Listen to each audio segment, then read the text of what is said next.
Okay, I am going to make some focaccia bread. It's really simple. You just need to make sure you get everything mixed together in the morning because it needs to sit about 8 hours before you can bake it. So don't laugh, I don't have a big mixing bowl, so I'm using my pot that I've got here. There's 3 3/4 cups of all-purpose flour. You can use a bread flour if you have it. It works pretty much the same if you use either one. And then you need some quick rise yeast. You want to make sure you have the quick rise. And you're going to have 1 heaping tablespoon of it. And then your salt, using some sea salt here, we are going to put in 2 teaspoons.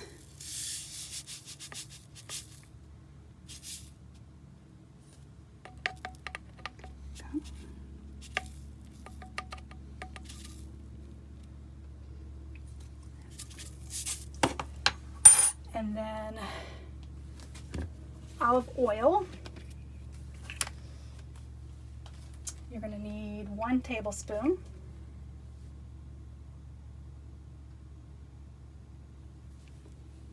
So we're going to take that and mix it all up.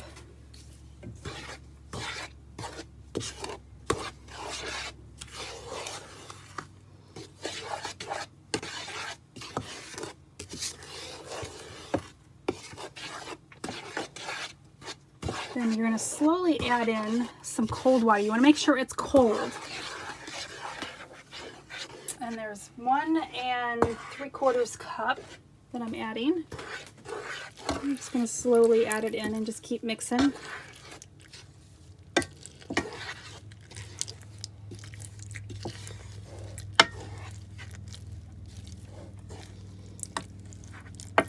me to hold the pan for you? Just put that down a second.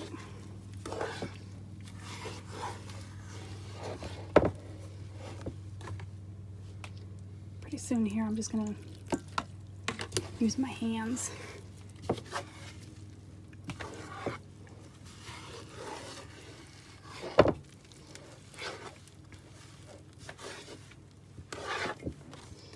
And you just kind of want to look texture of it. You don't want it too dry, but you don't want it too wet. So if you do need to add, if it's too dry, you can add a tablespoon or 2 at a time of your water to it.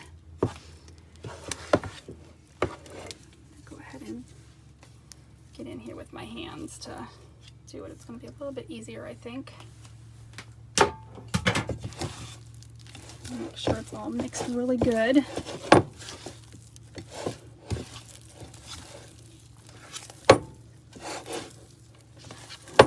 Sticking a little bit, and if it is too wet you can also add just a little bit of flour back into it.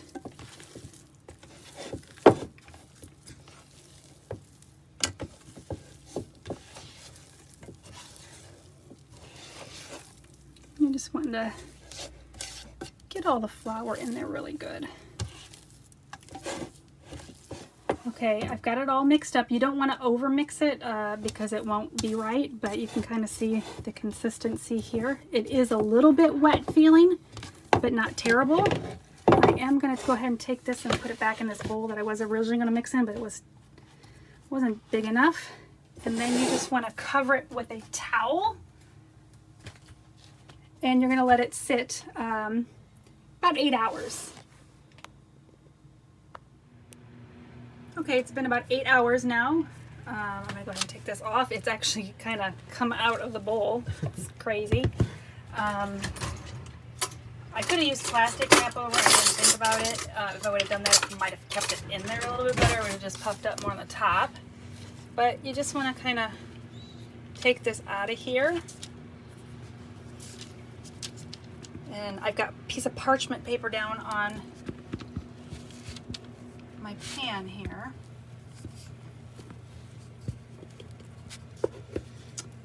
And just need to get it all scooped out of here. I found it's best with a rubber spatula to kind of get it all out of there.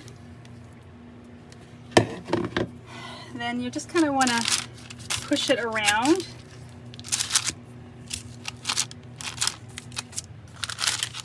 And spread it out on here.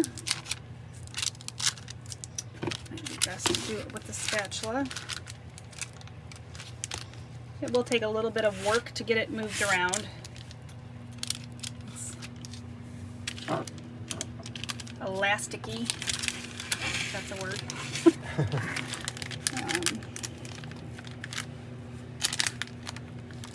But you just want to kind of spread it. It doesn't need to be perfect. It's gonna taste perfect though. This is some good stuff. And it's so simple to do. It's just you have to make sure that you let it sit. Yeah, you gotta plan ahead. She was a little worried about her yeast because it had been in the fridge for 6 months. Okay, so now that I've got it all kind of stretched out here. Oh, while I'm doing this, I've got the convection oven heating up to 400 degrees.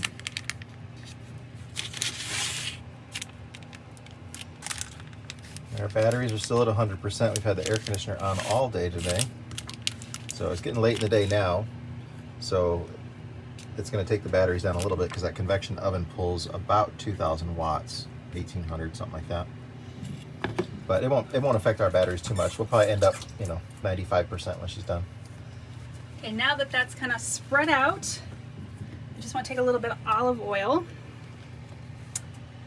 And I just kind of sprinkle. I was going to sprinkle a little less, but you just want to kind of have it over the top. Just kind of sprinkled in there. Sometimes I put a few little divots down in there.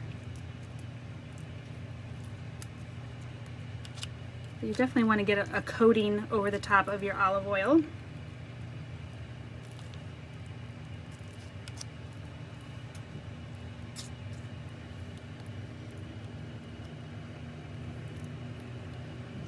Spread out.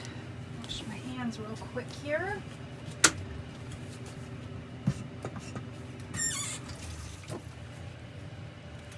Okay, and then I'm just going to take some crushed rosemary, and you just want to kind of sprinkle some on here.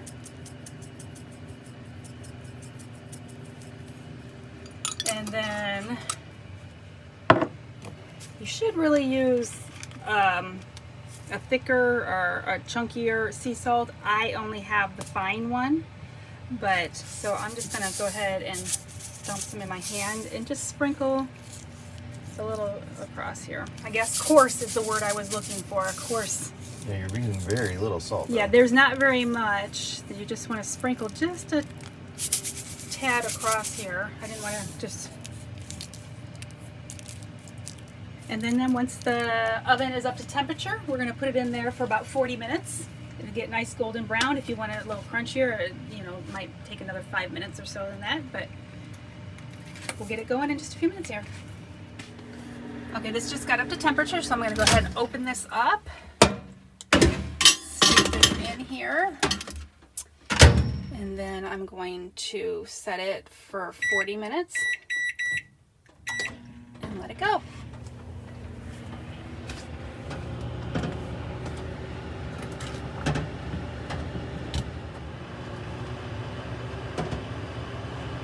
Been in there for 10 minutes. Not sure I can get a good shot of it for you there or not because of the microwave thing there, but it's definitely rising.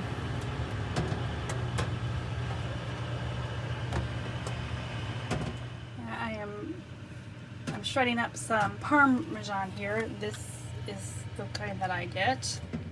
It comes in a big triangle, so I just kind of cut it up into pieces and then I stick it in here. And I just shred it on up. Okay, I'm cutting up some zucchini here. We're just going to do a baked zucchini to go with our focaccia bread. So we're just going to slice these up a little bit here. Back here, what we're going to dip this in, and first we'll dip it in a little bit of just regular flour. And then I've got just some unsweetened almond milk. You can use any non-dairy milk. And then over here I've got panko. You have to watch in panko. Most of it is vegan, but every once in a while you'll find some that is not. So you want to make sure when you're buying it that it is vegan. And then I have the shredded parm that I had earlier. I'm going to go ahead and mix that in there with it. And then I'm just going to put some Italian seasoning in for a little bit of flavor. Take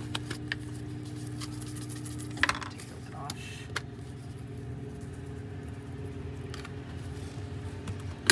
And I'll just kind of mix that up.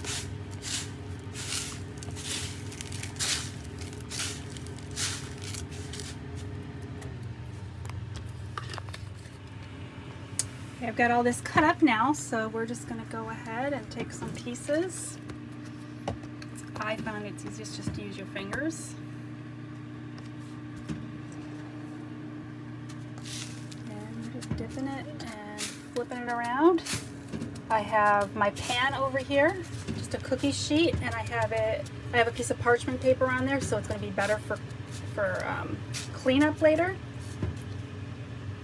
No oil or anything? No oil or anything. Nope, I'm just going to stick it right on there. It won't stick to that. If you don't have parchment paper and you want to use foil or something like that, you might want to spray it just a little bit. I usually get a few going at a time.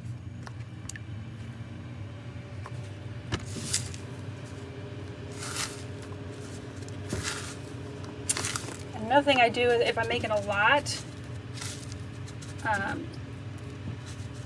will get this going here, but you can also freeze this. So after I get the whole thing full, I could just take this, stick it flat in the freezer for about 30 minutes or so, let it start to freeze, and then I go ahead and I just put it in baggies or a container, and then it's good to freeze for later.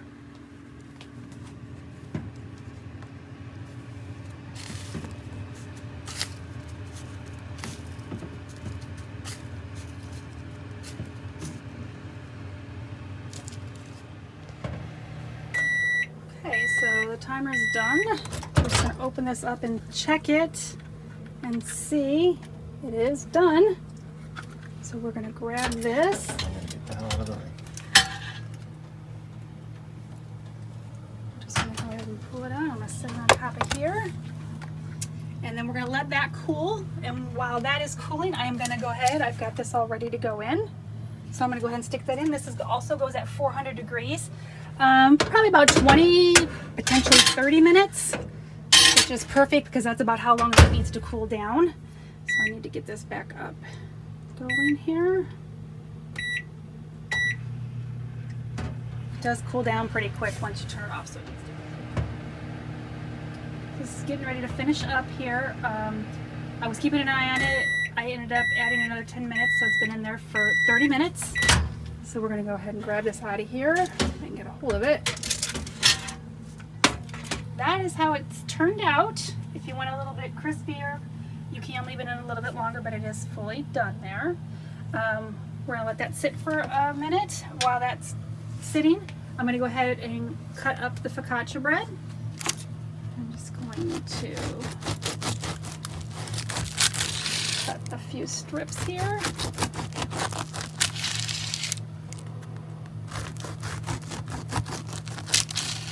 Focaccia is a very dense, hard bread, right? Yes. I'll just cut this in half to make it a little bit easier to eat. And it's very thick. Kind of reminds me like a beer bread type thing. Kind of bagel consistency, but Yes, crispy. it's a chewy but crispier on the outside. So we're just going to stick a piece of that in there.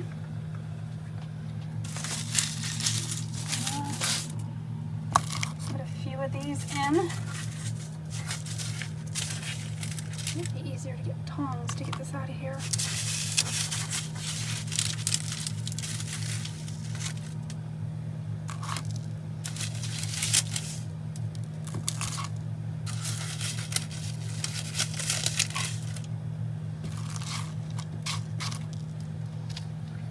And then I just warmed up whatever kind of sauce that you like. This just happens to be what we bought at Aldi's. It's a little bit cheaper. And then I always add extra spices to it, some more Italian seasoning, or if you like more oregano or rosemary or anything like that. And then we like a little bit of kick, so I put some red pepper flakes in there. I'm just going to take this and just spoon a little bit over the top.